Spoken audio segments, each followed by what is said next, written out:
One more small point about the pragmatic teaching of history, particularly in contrast to the idealists and the realists. The pragmatists are very interested in what works in the real world as it is. For metaphysical reasons and epistemological reasons, they do not think that the historical is, particularly the ancient historical, is of practical relevance to the contemporary, especially given how much the world has changed and evolved, and also for skeptical reasons that historical knowledge is even more difficult to get than knowledge of the contemporary, and so it's much less likely to be accurate and reliable. What this means then is that the historical curriculum for pragmatists is much more likely to be very contemporary, and there's going to be very little interest in teaching classical history or ancient history. For both of those reasons.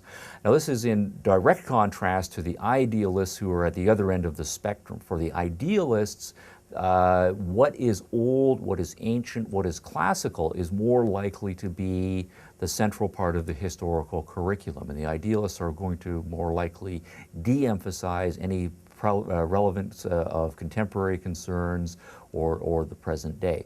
From the idealist perspective, it is the timeless, it is the eternal, it is that which has stood the test of time that we are most likely to find the important lessons of life in.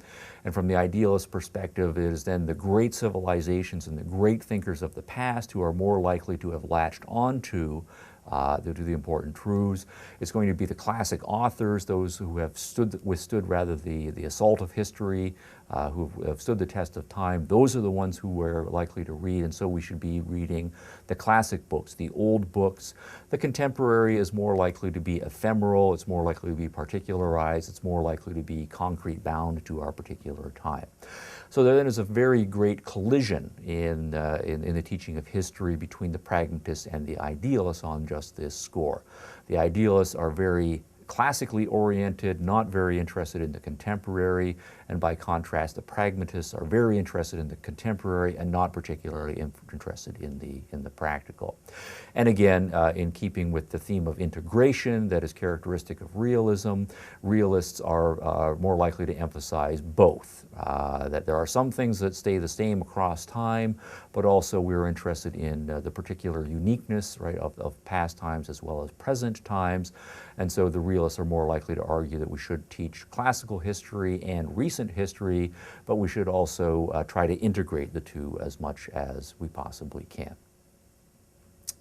All right, I now want to turn finally to one more curricular element that's important to the pragmatists, but also serves to differentiate pragmatism from the other two isms, idealism and realism, and that is the teaching of art.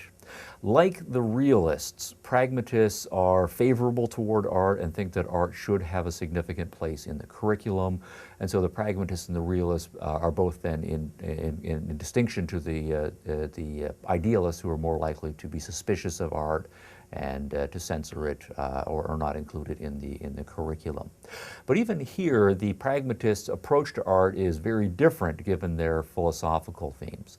One point of difference is that with their emphasis on the social, the primary emphasis on the social that we get in pragmatism, the kind of arts that the pragmatists are interested are going to be arts that emphasize the social.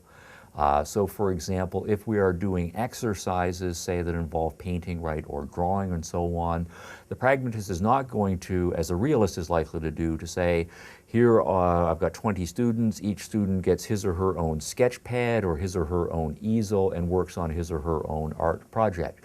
Rather, if we are interested in painting, we would want to have our students work on a joint project. Say we would work on a mural, and all of the students would jointly work on the mural. Some of the students would be doing the sketching, some of the students would be painting the green of the forest, right, or whatever it would be. But then the idea is all the students are working together to figure out the design, the execution, and the end result is a group project.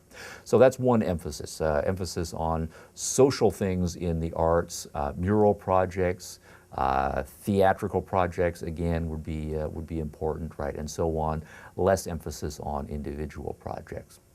Another distinctive pragmatic emphasis is with the emphasis on the utilitarian, emphasis on that which works, emphasis with that which is functional. The pragmatists are not interested in art for its own sake, right? Or the idea that there is this aesthetic realm that is distinct from the rest of life and that artists are off in their own little universe while the rest of us are engaged with the practical day-to-day type of living.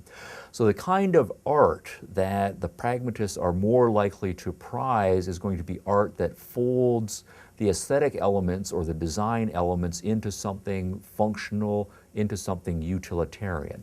So if we say, for example, take furniture, of course it's possible just to, to create a pretty ordinary boring table or a boring chair or a boring cabinet.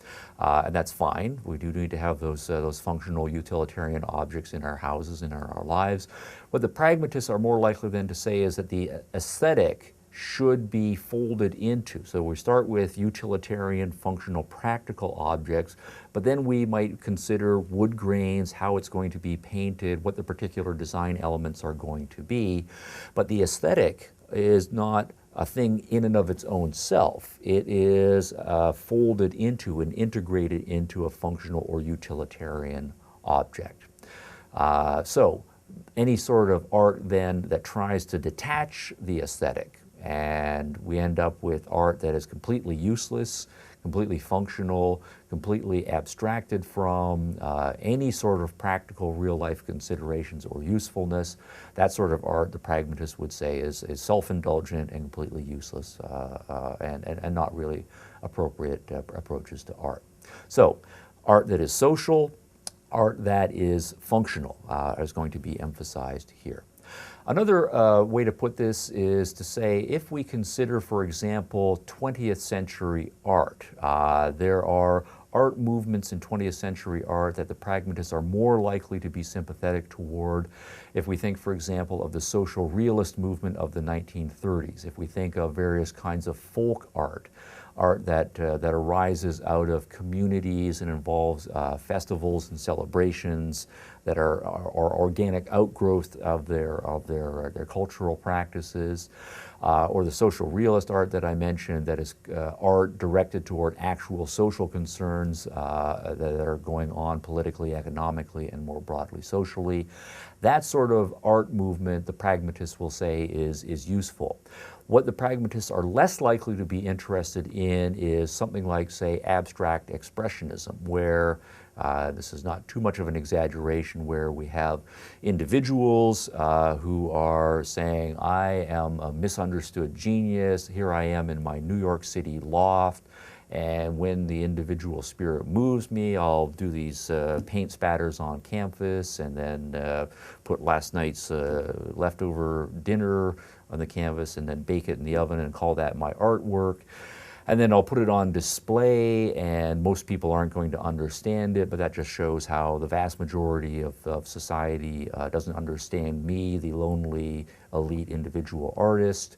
Okay, so I'm exaggerating here, but the point is, if I am an artist and I'm saying, here I'm the individual who is in the elite and I am above the ordinary run of mankind, that's much too elitist, much too aristocratic, much too individualistic, right, from the pragmatic perspective. What the pragmatists are interested in, artists who are integrated into their communities, who see themselves as one organic element right within that community, part of society, not in an adversarial relationship to that sort of society. So a movement, I think, like abstract expressionism would be very suspect from the pragmatist perspective. So we want arts that are functional, we want arts that are social, and we also want arts that are more democratic and egalitarian and less individualistic and aristocratic.